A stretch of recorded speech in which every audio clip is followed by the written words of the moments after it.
Welcome, everybody, to the Protocol Town Hall. This is our 2025 guest talk series. And today we have a very special guest, Nathan Schneider. And I'll tell you a little bit about him. So, Nathan is a professor at the University of Colorado Boulder, where he directs the Media Economies Design Lab.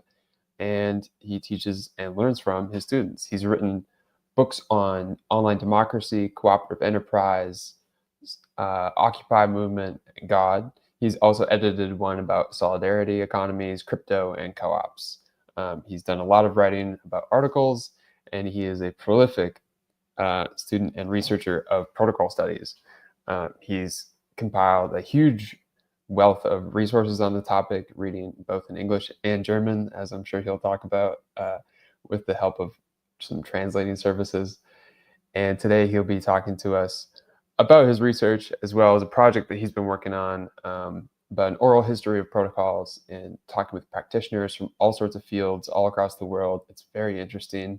We'll put a link in the chat so you can go read them. I've very much enjoyed going through and reading them myself. I know that people on the Summer of Protocols Discord have as well. Before we get started, I'll remind you that applications for the Protocol Symposium are due on Friday, August 22nd, which is in 2 days. So remember to get those in. And without further ado, I'll bring on Nathan so he can give his talk today. Thank you so much, Timber. It's such a pleasure to be here. Thank you for the opportunity. And pleasure's all ours. Are you able to get the slides fired up? There we go. Take it away. All right. It's less of slides per se than a giant flow chart. So bear with me. I'm going to try to give you a bit of a map of how I've been thinking about this topic of protocols ever since I got myself protocol pilled, especially through the unreasonable sufficiency essay that helped launch this community. So it really means a lot to have the opportunity to speak here, to share what I'm thinking, and to compare notes.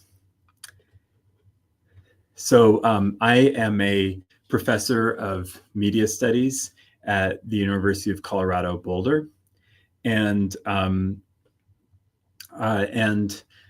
in media studies we explore all kinds of things related to forms of communication. There are people in my department who watch and write about movies and TV shows. There are people in my department who look at, for instance, activist use of video evidence for social change.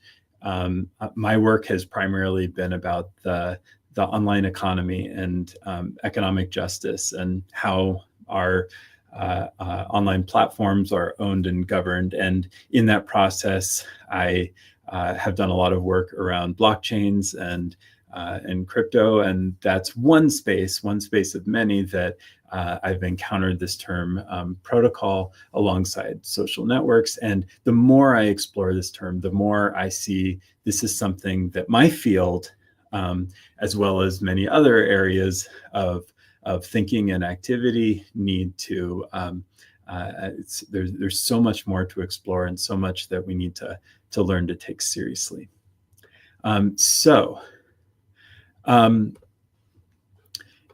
Let me say a bit about what protocol means in the context of media studies, just to situate myself here and situate what is at work in this particular field.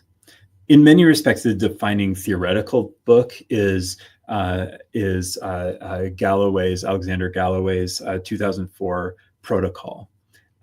This is a book that I've read several times over the years. It's one that I've kept coming back to, and one that at first I really, really liked, and one that teaches us to think about protocols as a form of control, recognizing that the decentralization claimed for the internet is actually a kind of has a shadow side of control, of domination.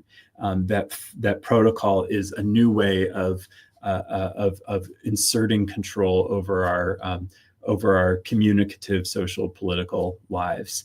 And I think there's something really profoundly true about it.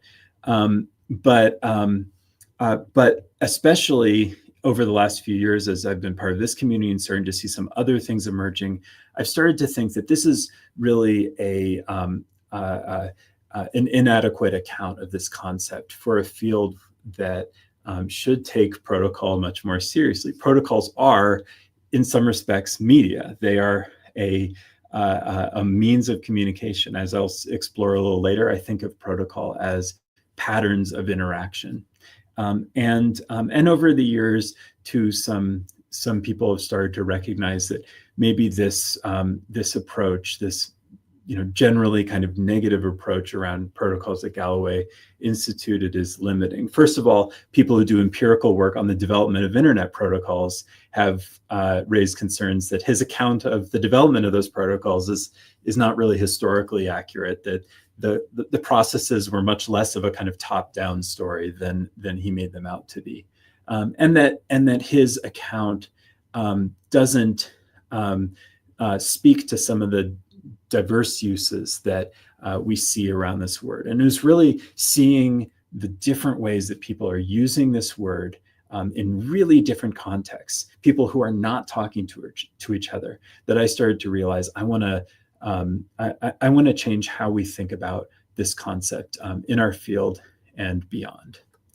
So, of course, there is this conversation. The work around summer protocols has been so important. It was really important for me to recognize that we could think about protocols, as Venkat and others have said, as a first-class concept, as something that sits alongside politics and platforms and that sort of thing. And the wealth of work that has come out of this community is just such an incredible testament to the usefulness of this frame for thinking about social and technological life. But there's more.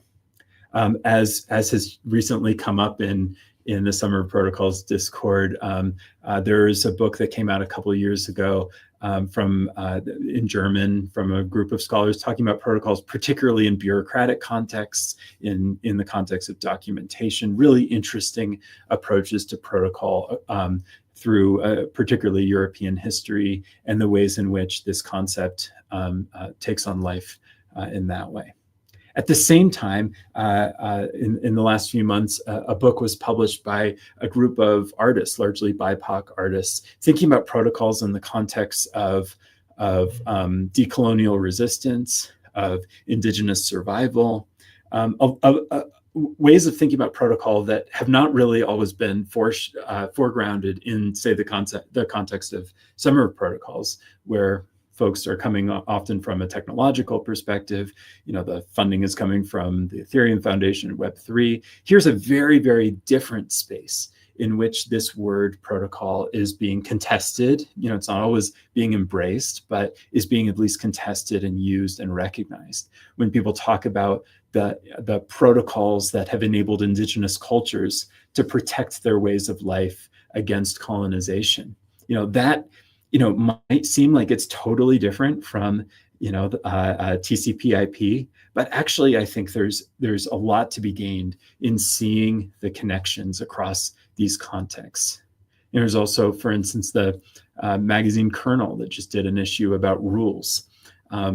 Once again, I think there are a lot of different people who are exploring this concept in new ways and finding it generative. And works like Galloway's book, which I think in many respects has kind of closed down the conversation of protocols in my field, do a real disservice to what we could be doing for thinking about what these things mean. I also approach this from the perspective of thinking and increasingly feeling that the fate of the world in some respect depends on protocols. When we talk about climate protocols or the protocols that govern AI systems, the protocols that indigenous communities have in their cultural legacies that might help us all of us develop a more holistic and sustainable relationship to our ecosystems. In so many ways, I think that we need to recognize protocols as not only something that has been useful and, as a kind of academic interest, but that is a way of thinking about human life that is absolutely essential and could help us unlock possibilities that we otherwise can't see, particularly when we see the nation state and corporations as the primary units and agents of organizational life. So out of all of this, out of my frustrations with my field and the excitement that I've come to through the people who are thinking differently in a variety of spaces, I am also now working on a book about protocols. It is an incredibly daunting project, and I've never written more slowly in my life, but I'm also really enjoying the process and trying to savor it, because there is so much to explore here. I'm really thrilled that I have the opportunity to do it with MIT Press, which is the same press that published Galloway's protocol back in 2004. So to me, it feels like a really good opportunity to advance the field, to build on that work, and to open up some new doors. So there are a number of components to this project. It started with some explorations in fiction. Way back a couple of years ago, in the Summer of Protocols Discord, I helped inaugurate the Protocol Fictions channel because I was starting to write these little vignettes of kind of sci-fi, thinking about what would the world be like if protocols became a more dominant form of social life and became seen that way. This is also kind of deeply woven into, became deeply woven into a project that my lab has been running called Governance Ecologies and Governance Archaeology. That's where this image comes from. And we've been exploring longer histories of governance in diverse cultures around the world. So I've also been starting to write some historical fictional vignettes that are finding their way into the book project. I'm not sure what role they'll finally take, but it's been really gratifying to see, for instance, the way that Summer of Protocols has really embraced the practice of fiction as a way of thinking about protocols. I found it a really generative research strategy, and it's amazing to see what this community has been developing in terms of fiction, far beyond what I started out doing in the Discord a couple of years ago. As Timber mentioned, I've also been doing an oral history project. The fictions actually that I've been writing take the form of a fictional oral history project. And after a little while, I just started to get a little more courage about the topic and realized, you know what, I could also just do an oral history project with real people. I don't just have to make it up. And maybe that would help keep me more honest. So I've been developing with some collaborators in my lab this project called the Protocol Oral History Project. We have, I think, about 15 interviews posted now at protocol.ecologies.info. And these have been some of the most fun interviews of my career. In some cases, I'm talking with people who get interviewed about all sorts of things all the time, who are very used to being in public. And for them, it's a chance to tell a longer story about their trajectory, their relationship to the craft of protocol, that they've often never had a chance to articulate. And then in other cases, I'm talking with people who are not often out in public, are getting interviewed to articulate what they do, their craft, but they're offering some incredibly thoughtful reflections as well. And in each case, I'm trying to explore what it means to live among protocols, to shape your life in relationship to protocol practices. And this includes some people engaged in technical work, building, internet protocols and that sort of thing. I'm doing that, but also I have a quilter, a choreographer, a diplomat, a wide range of people whose practice, whose careers have, or deep hobbies or culture holding work involves something that is either the maintenance or the development of protocols. And then history. a kind of core argument that I'm trying to make in this project is that actually it's helpful to think about protocols as, in some sense, the dominant form of human organization, particularly before the rise of the nation state. And there's been some really important scholarship coming out in the last few years that helps us make that case. This book in particular, we're going to have a MetaGov seminar on it in a few weeks, on August 10th, I believe, or on September 10th, excuse me.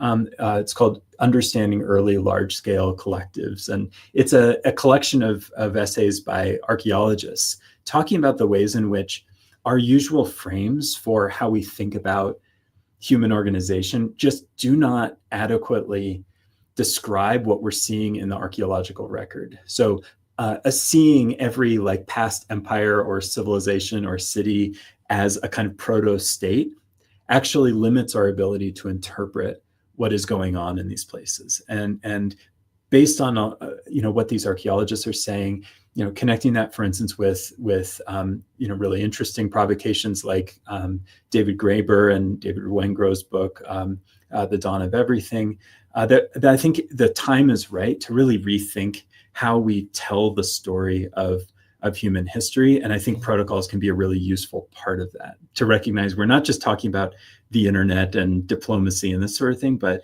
actually we're talking about something that helps us understand our own history better. I've also been experimenting with some protocol development.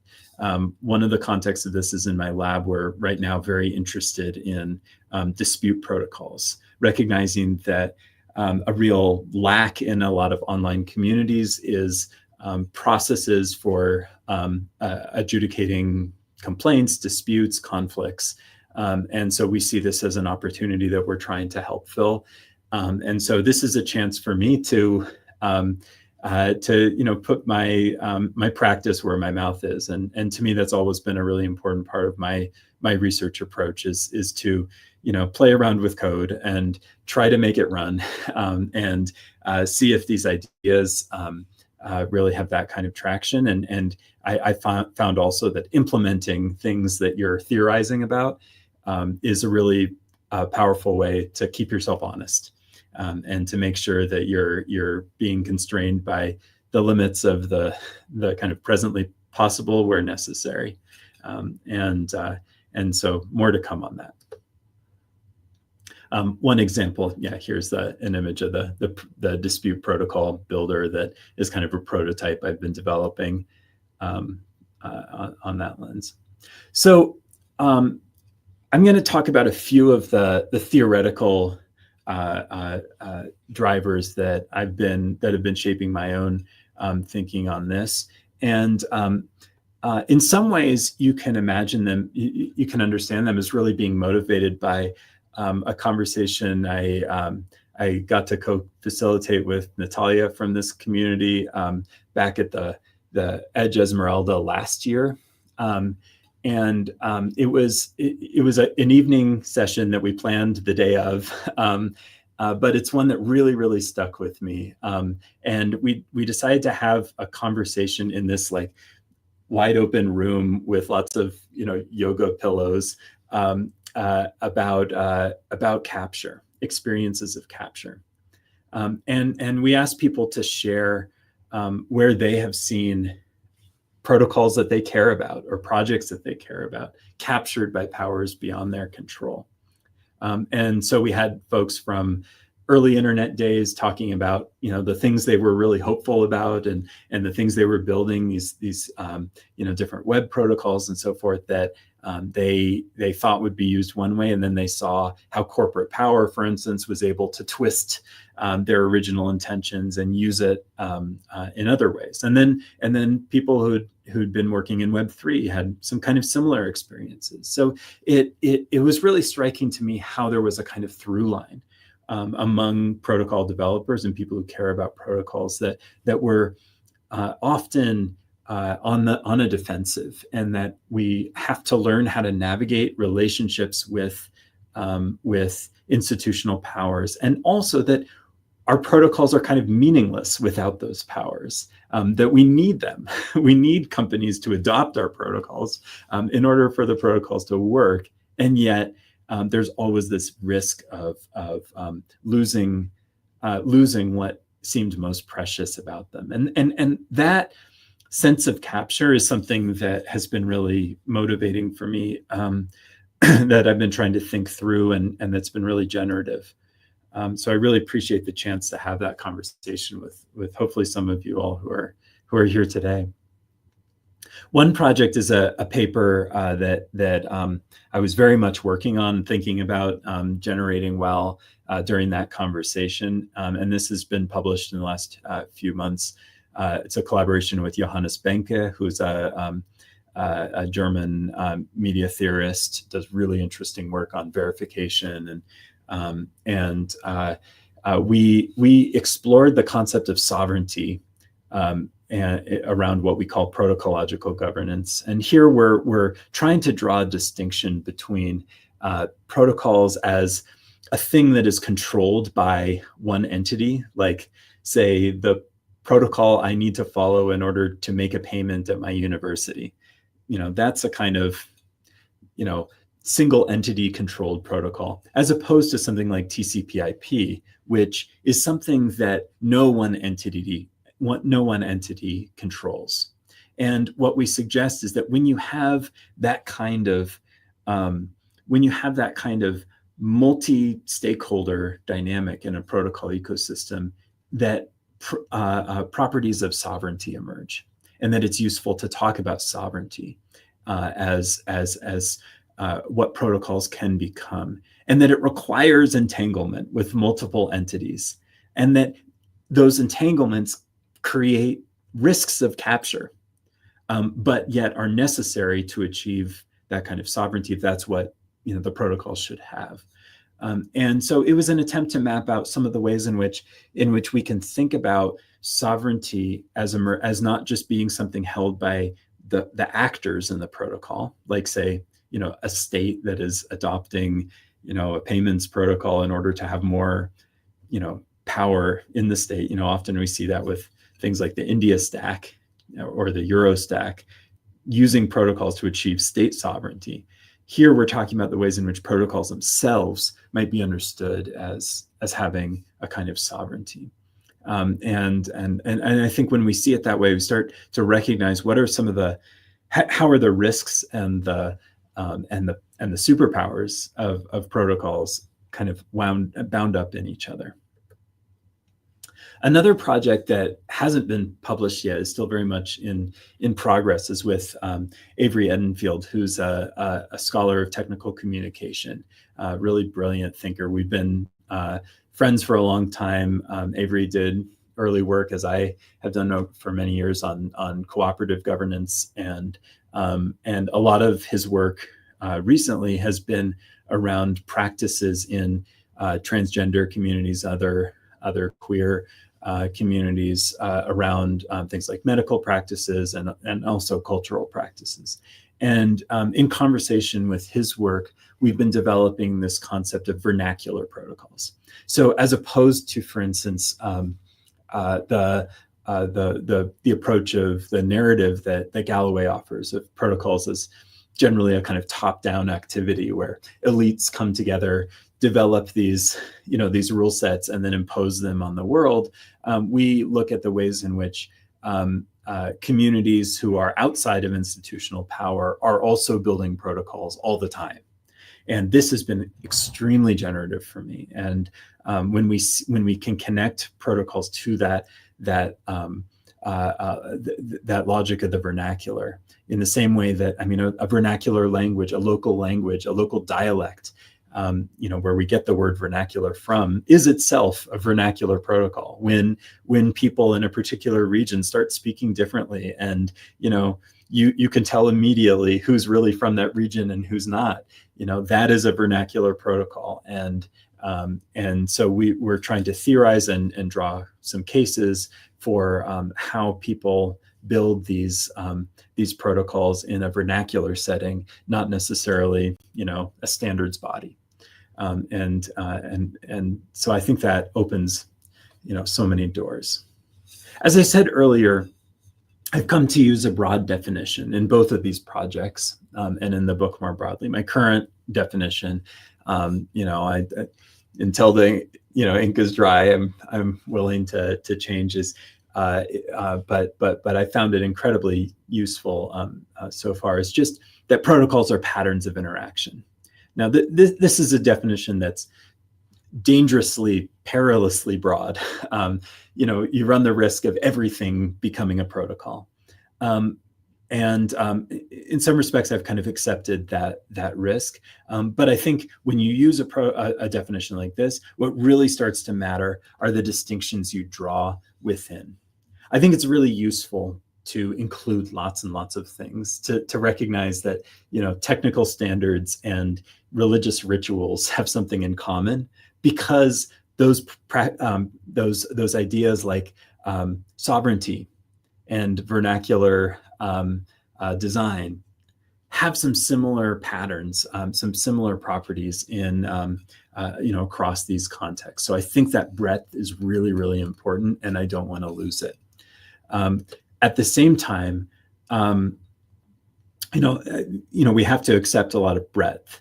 I've come to think of it not as a discipline or a science or even a field, but as a topic, as something that cuts across lots of different zones of thinking. And within this really broad discussion, the distinctions within matter immensely. So I've been trying to think about how to represent the kinds of concepts that I've been seeing emerge, that I've been learning through in the process of working on this book and these various papers. And the current way I'm kind of conceptualizing it is as a kind of set of sliders where we might classify a particular protocol based on certain dynamics that we've noticed. And so I'll start out, for instance, with a set of sliders that comes from this community. These are all concepts that more or less come out of, you can find in the Summer Protocols Reader, which is just an extraordinary collection, as well as the binder that I have in the back of my office there.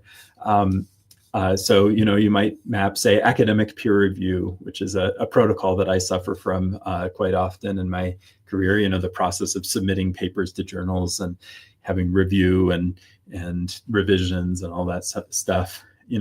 We could mark on a slider, is it Kafkaesque or Whitehead-esque in the sense, is it, a Kafka protocol that entraps you, or a Whitehead protocol that frees you to think about other things? Is it a coordinated flock, or is it a swarm that is kind of uncoordinated but somehow coordinating without a kind of top-down structure?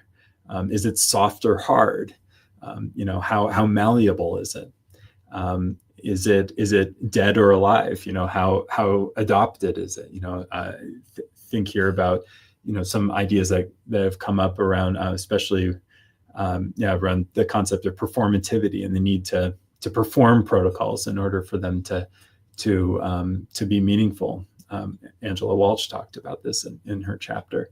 And then going back to that earliest essay from Summer Protocols, are they unreasonably sufficient or reasonably sufficient? I'm not sure what the right alternatives are, but are they, in some respects, maybe it should be reasonably insufficient or something like that. Are they able to solve problems on their own in remarkable ways, or are they kind of dependent on other kinds of things? And you could do a set of sliders for the concepts that some of the concepts I've been talking about, as well as others. Are they captured or sovereign? Are they vernacular or elite?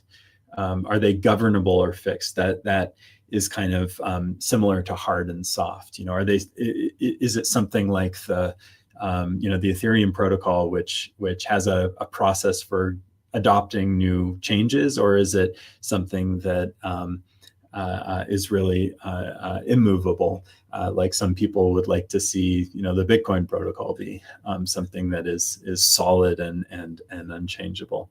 Is it self-enforcing or enforced? This question of enforcement, I think, is really interesting, particularly when we talk about things like climate protocols. And certainly this is part of blockchain designs. Does the protocol enforce its own rules?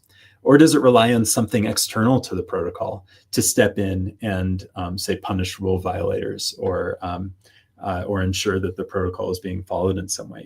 For instance, protocols around professions often rely on state law to enforce their internal rule sets, like the legal profession or medical professions, things like that. Okay. I often find myself, as I'm developing these concepts, just wondering, what is the point of any of this? What usefulness does it do? Does it provide to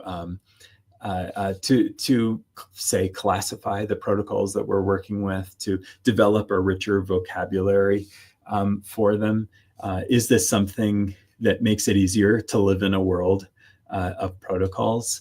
At least anecdotally for me, developing a richer vocabulary of protocols has started to change how I see the world. And that to me is is kind of a gold standard for useful research. Are we improving our ability to notice the things around us? Are we learning to see patterns in ways that we previously didn't see them? And these concepts like, things like hardness, the question of whether something is a Whitehead protocol or a Kafka protocol, that has enabled me to start understanding the systems around me, like academic peer review, in ways that I think I hadn't been able to put a name on before and to be able to talk about. And I think it's really, really important for us to develop this shared vocabulary, because the more I think about this stuff, the more I really do think the fate of the world, climate, and internet depend on protocols. A couple of examples I've been experiencing lately, for instance, this is an example that Venkat brings up in the introduction to the protocol reader is social media. I've been working with communities for some years now, founding a Mastodon server cooperative and running a cohort in my lab of people around the world adopting open social networks. And it requires, to change how we use social media, to develop a healthier relationship with it, to adopt social media platforms like the, Blue Sky or Farcaster or Mastodon, these sorts of things, require us to change our mindset, to start moving from a world of platforms, a world of centralized nodes, to a world of protocols. And I think that requires us to develop a vocabulary of how protocols work and where we fit in them. Climate, again, is an example of this. How, especially in the context where nation states, such as my own, the United States, have acted in incredibly self-interested ways, have hindered our ability to make progress on mitigating and addressing climate change. It requires us to think about what are the protocols that connect stakeholders in ways that enable real change to happen, that bypass the incentive structure of the nation state and of corporations. And I think when we recognize that protocols analytically can be thought of as first-class concepts, then we can also recognize protocols as first-class agents, as sources of opportunity for making a difference in the world in which we live.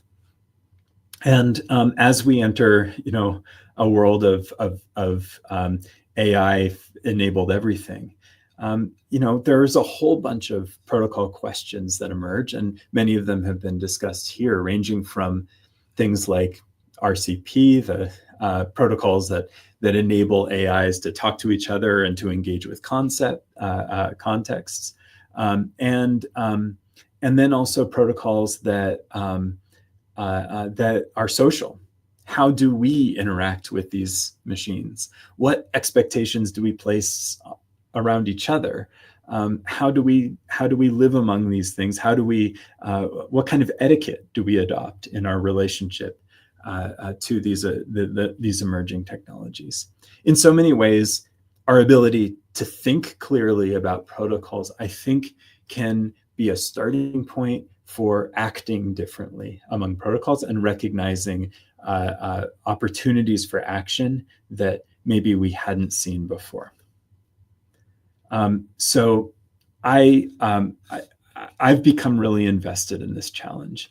I hope you can see that I'm interested in more than just the fate of my field, but I do think my field has deserves some blame here. I think we have an opportunity to help the world see what protocols are more clearly, to recognize them as sites of creativity, not just a threat of control, and to live among them and to use them to recognize our histories differently and find new possibilities for building a better world.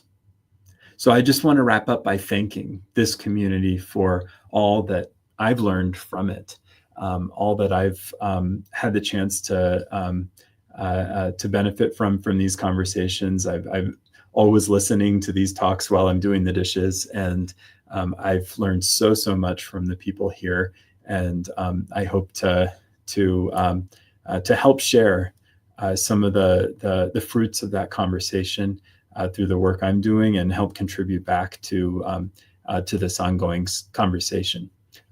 You can find me at nathanschneider.info and other kinds of places. I'm pretty easily searchable, and I'd love to continue the conversation in any way you'd like. And I can wrap up there, and I think we have plenty of time for some conversation. Yeah, I agree. Lots of time for questions. I thought I would kick us off with one, and just kind of simple. Do you have a word in like the governance sphere that you feel like is overrated today in your field? Like, what's an overrated term that people throw around too much?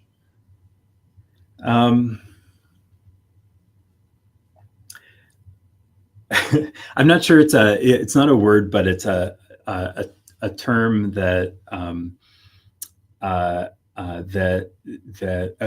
couple of things come to mind. One is preference aggregation, and this is this sense in the context of governance that that the purpose of democracy or of a healthy governance and practice is to just gather up what everybody thinks, synthesize it, and then put it out. And this is something that I've just seen over and over, especially among people inclined toward technical systems, toward kind of an engineering approach, a certain kind of engineering approach at least. And it's something that I think fails to recognize the way in which we come to our positions together. And that in some sense, the cultural protocols and the technical protocols are deeply linked. Another one that I just published an essay about in Compact magazine is the idea of first principles. Really widely popularized by Elon Musk, but it's just a term that you hear all the time, and especially again in tech contexts, and it's something that has really started to grate on me. I too share the delight in stepping back and reimagining systems as if we were making them up from nothing. And there's a certain appeal to that. And I think, for instance, Elon Musk has used that kind of thinking really successfully in building electric cars and rockets that land themselves. But in so many contexts, I think we also need to recognize and honor the legacies that we're inheriting and the cultural context that we're designing in. And I think vernacular protocol design often does that. It's building on what's there and reusing it and mixing it around. And it wouldn't be able to take hold if it didn't. Languages don't show up out of, from scratch. Nobody speaks Esperanto, but people are constantly inventing language based on what they know and what they experience, and then adapting it and adopting it. And so, I think this dream of being able to invent things from a blank slate misses out on some really creative opportunities that we gain when we maybe recognize the richness of the kind of cultural and social protocological life around us. Yeah, I think Venkat actually has an article about like first principles thinking and how it's actually made up of two like constituent skill sets, which is like Fermi estimation, and then like the Dyson thinking, like thinking about Dyson spheres and these big crazy things, which yeah, those don't always apply to the social stuff. You can't engineer social things away a lot of the time. There was a book that's Yeah. being published, I think soon. It's pre-order now. I forget what it's called exactly, but it's casting China as an engineering state versus the U.S. as a legal state, and they both have their strengths and weaknesses. It should be pretty interesting. Another question I had for you, which was about something you've written about in the past, which is implicit feudalism. And I was wondering if you had some thoughts about how implicit feudalism manifests in communities in the real world, and like some protocols that have emerged to manage that dysfunction. Yeah.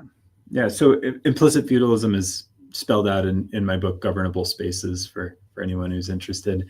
That the idea is just that in the development of early online spaces, going back to BBSs and this sort of thing, we developed a technical and social habit, technical and social protocols, you could say, maybe in some contexts, that rely on very centralized control that mimics the design of a server. So, in a Reddit community or a Facebook group or a group chat or a Discord or whatever, like there are some people who have godlike admin powers, and maybe some of the people who are present company, and then everybody else has essentially only the option to exit. And that we don't even have the option to say, vote on our admins. It's not built into the tools. It's not generally expected culturally. Similarly, we don't have, as I said earlier, protocols for conflict resolution. A lot of things that we often have had in in-person social contexts, like a labor union or a local club, will often have bylaws and basic rules for how it's governed. Our online spaces don't have a lot of that. We took on the kind of logic of the server as our social, as our political structure, and that is, in some respects it works, for a lot of things. There are reasons this has been adopted, but I just argue in that book that it's a really limiting frame that has helped actually contribute to some of the ills of online life, and also is bleeding into our politics today. That this idea of, the admin as the kind of is starting to resemble the ideal of the political leader. I think it connects actually to the idea of an engineering state. I'd argue we're moving toward a kind of platform state, and all the more reason to turn to an idea like protocols that invites us, I think, into asking how else could we imagine, craft our political imaginations, and how else could we, solve problems than just turning to the kind of CEO or sysadmin to solve them. Yeah, I've got one more question, and then I'll bring Venkat on, who's backstage to jam with you on this stuff. When you're talking about looking at history through the lens of protocols, which I think is great. I think it was a really profitable way for me personally to understand how the coal mining industry developed, and using protocols as the lens there. But what is there? So is a protocol the atomic unit of organization in that sense? It's kind of like two-part questions. That's the first one.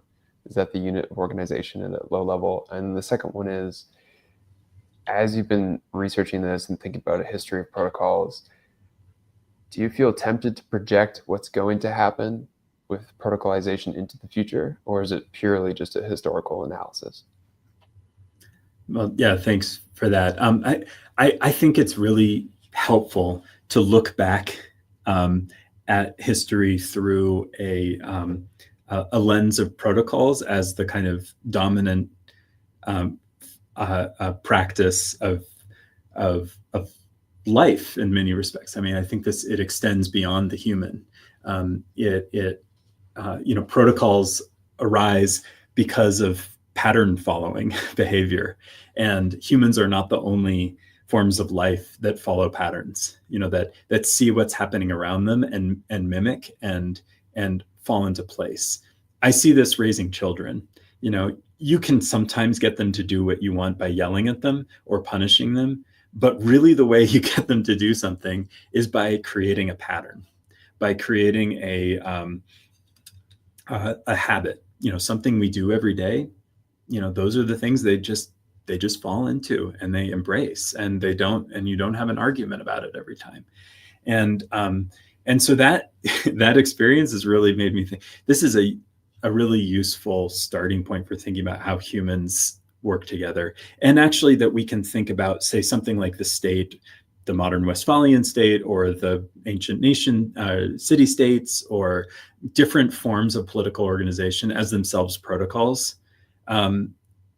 Where you start to lose the protocolization is something like a Westphalian state that imposes a monopoly of power and violence, all sorts of things.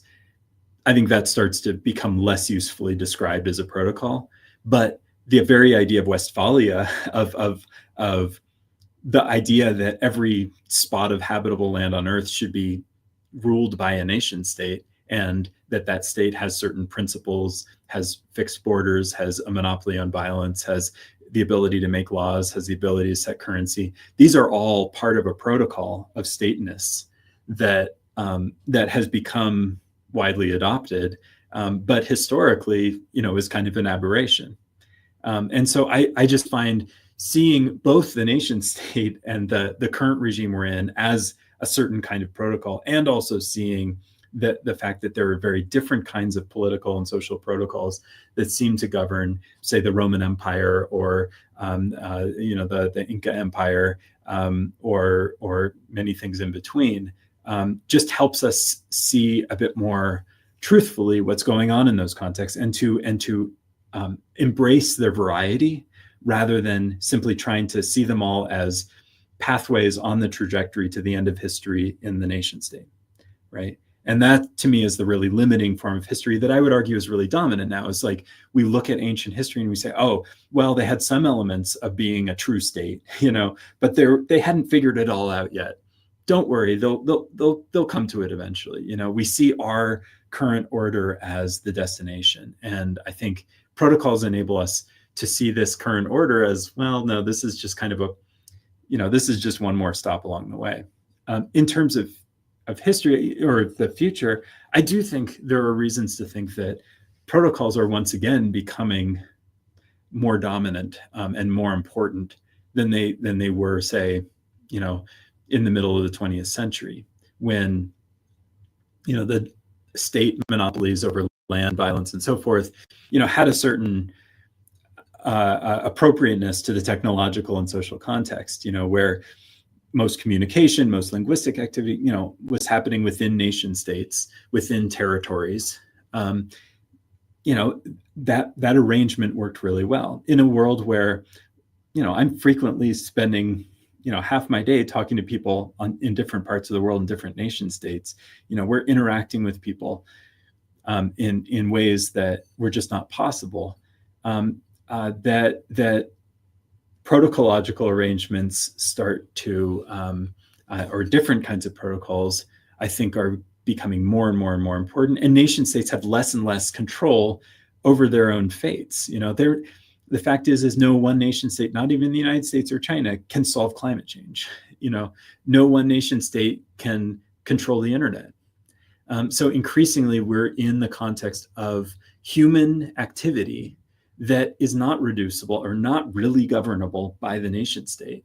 And we need, we need new techniques to be able to manage the crises that we face. And I think we're being dragged into this, and the nation state is being dragged into this, but it is facing a real conflict with, I think, the reascent, of a kind of protocological diversity that doesn't fit the mental model of a lot of our political life. Yeah, as a safety guy, I'm sympathetic to the idea that there's this crisis-driven development in protocols too. But a lot of the stuff that you mentioned, I think Venkat has plenty to say. He recently published an essay on Cosmopolis and this idea, so I'll bring him on to let you guys jam. Hey, Nathan. Hey, good to see you.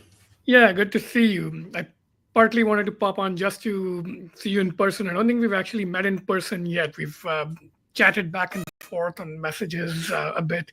But yeah, awesome to see you synthesize kind of several years of you doing your parallel thing while our program was evolving. And it's actually, I think, been really useful for us to have somebody like you kind of not deeply embedded in the program, but sort of arm's length and watching us and doing your own thing, because I think it's like creating like a pluralistic alternate perspective, which is one of the things I wanted to talk about. So I have, I think, one easy question and one kind of like spicy, difficult one. So let's go with the easy one first. Early on, when you were starting to speak, you were using the word protocol singular, universalist kind of like feel, like, the way people were saying blockchain early on in the same sort of grammatical sense as water, right? Water is singular, but there's only one water in the universe. It's not like we do sometimes say waters, but in general, water is like a singular universal noun. And some technologies, I think, attract this kind of weird academic tick or quirk and the desire to talk of it as like a totalizing universal singular reality.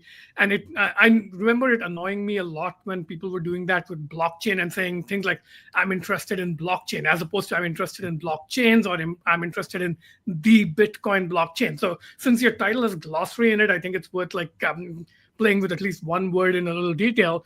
So I personally refuse to use the word protocol the way you initially did. I will only say protocols plural, because I do think it's like a plural sort of like technology style or something. And when I say protocol singular, I will generally be referring to a particular protocol that's clear from context, or I will name it like, blockchain protocol.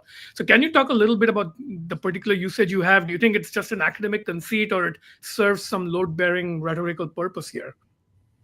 Yeah, thanks for bringing this up, because I think, like you, it's something I've spent way too much time in my life thinking about.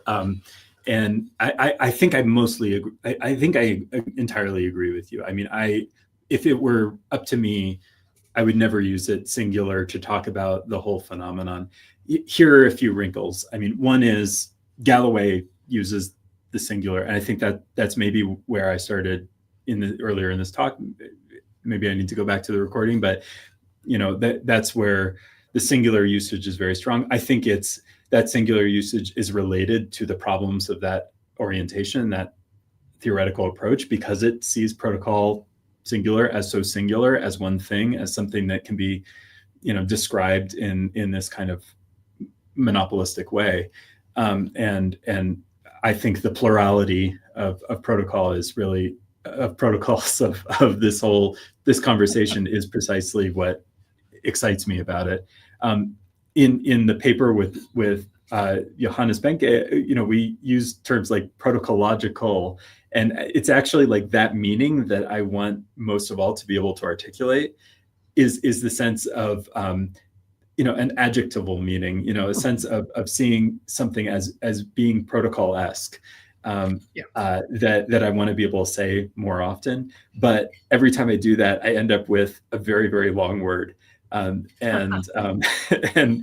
I'm also trying to figure out, even though, I've come, in this context very much like with these kind of theoretical, kind of esoteric in mind, I do want to figure out how to make these ideas more accessible. You've done so much to do that. I think you and this community has developed a really often incredibly accessible vocabulary for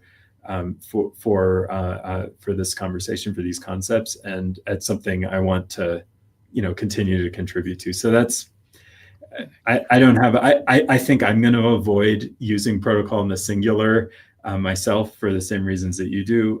But sometimes I find myself doing it, I think, because I want to, I'm trying to talk about protocolness.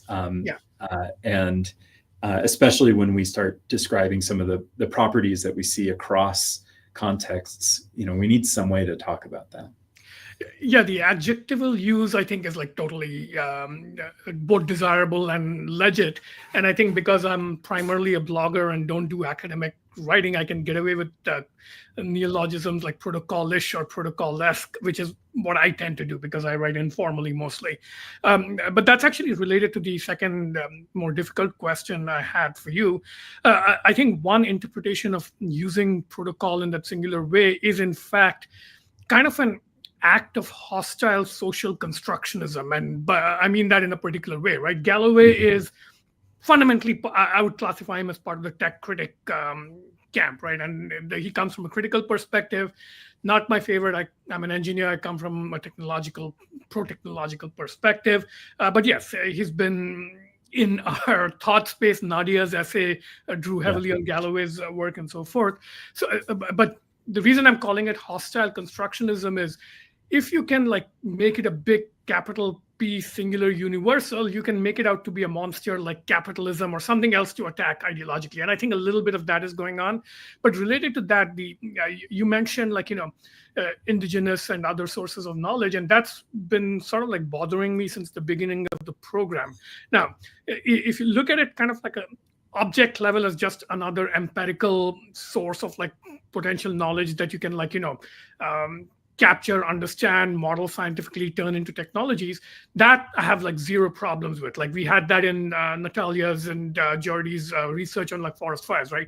You've got indigenous knowledge about how to manage forest fires. You can like capture that, maybe like try to reconcile it with scientific understandings and maybe come up with a better synthesis. Lovely. I love that kind of thing. But and another good example would be Kia's use of Australian Aboriginal song lines as an example of a memory technology. Now, those are great. And I think we should do that kind of pluralistic discovery of indigenous knowledge as much as possible. Where I think I part ways with that crowd, including the crowd that wrote the Ask for Protocols book, is this, I don't know, again, a political ideological project of making it, I don't know, over-indexing on indigenous knowledge, not in proportion to the amount of like knowledge to be actually discovered there, but in proportion to the value to the underlying ideological project of like, decentering colonial mindsets, decolonizing, and in the process, I think something is lost. When you do that, you end up trying to turn something fundamentally technological with grounds in the non-human into a purely social constructivist thing, and that bothers me. And you kind of like offhand said something like, oh yeah, in this program you guys seem to be on the technological front and these other guys are doing this stuff. And I wanted to like point out that this was actually not an accident. It was a choice. Like throughout the program from the first year on, we had applicants wanting to study like indigenous practices, things like that. And honestly, I put my thumb on the scale there a little bit and I said, I don't want to go there because something about this bothers me. And it bothered me for years. And I think I've only just started figuring out what exactly bothers me. Part of it is, social constructivism has like a trade-off with like, I don't know, the truth in some sense. And I think I found a synthesis, so I'm ranting a bit here now, but I just started reading Yu Hui, who wrote Cosmotechnics in China. And I think the Cosmotechnics framework is the right threading of that particular needle for me, because it points like, I don't think there is just one science or one technology or one universal mode of being technological that Europe happened to discover it first. I think that's wrong. But on the other hand, the extremes of like all modes of knowing are equally valid, I think, is like deeply problematic. And I think Yukui has kind of found like a tenable middle ground of saying, all right, there's multiple ways of being technological. It's sort of an ontic pluralism is going on.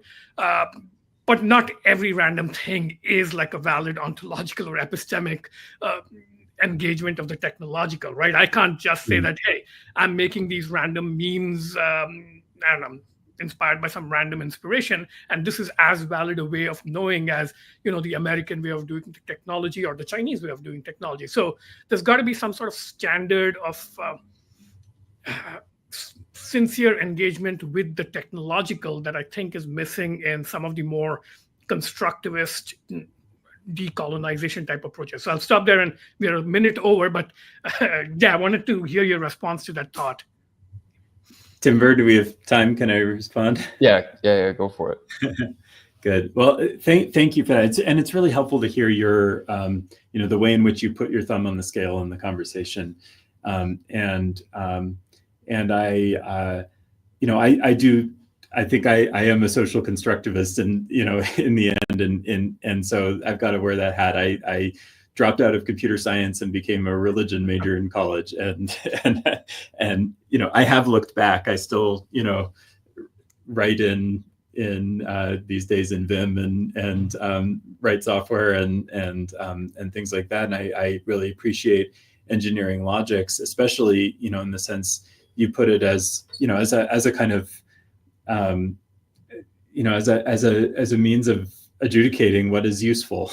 And yet I think there's something really, really important about particularly forms of life to use. And here I'm using like Agamben's language to talk about, you know, that he uses to talk about European monasticism, you know, ways of being that get trampled by certain kinds of systems, and that have in them forms of knowledge and practice that have universal power. You know, and a lot of, you know, one person, very much a kind of poet and social thinker, Edouard Glissant, who's been a major influence for me in this work, you know, begins his kind of masterwork, The Poetics of Relation, talking about both the abyss and the birth in the slave ship. You know, what is lost when people are ripped out of the land that they come from, and then what are they able to create? I mean, it was the people descended from those in the slave ships who've created, you know, some of the most extraordinary contributions to culture and knowledge, and especially in the diaspora, that, you know, I think, you know, have engineering value, but also have all kinds of less tangible forms of value, and that create political possibilities, you know, that drove political awakenings, say in the United States and in the Americas, that, you know, the European you know, dominant classes were not driving, and that there is value in the context of political struggle, especially among people who experience their cultural and social and knowledge protocols as having been suppressed. And you know, I think about my, you know, there's a lot of, I think, you know, you're pointing to something that I share, which is a sense that there's kind of a lip service that, you know, it's often a kind of empty lip service to indigeneity that you hear a lot these days.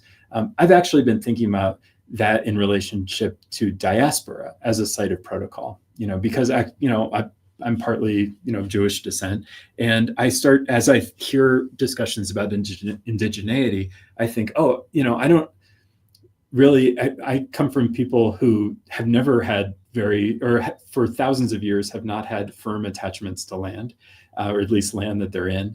And so that all of our practices are around diasporic life, right? And practices of literacy, of communication. And those practices, I think, have contributed to, for instance, scientific knowledge, have contributed to forms of literacy that have, you know, that have benefited all of humanity in certain respects. And they were cultivated through the experience of being a diaspora.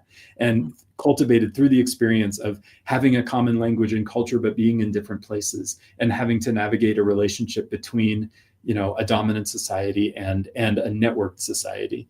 And so to me, seeing, allowing protocols to be a site for us to recognize forms of social and cultural and knowledge practice that have been suppressed by forms of dominant power is a really critical part of this project, and is a part of knowledge generation for everyone. At the end of that introduction to Poetics of Relation, Glissant, I have the the line on my wall in my other office, but I think the line is, "Our boats are open for everyone."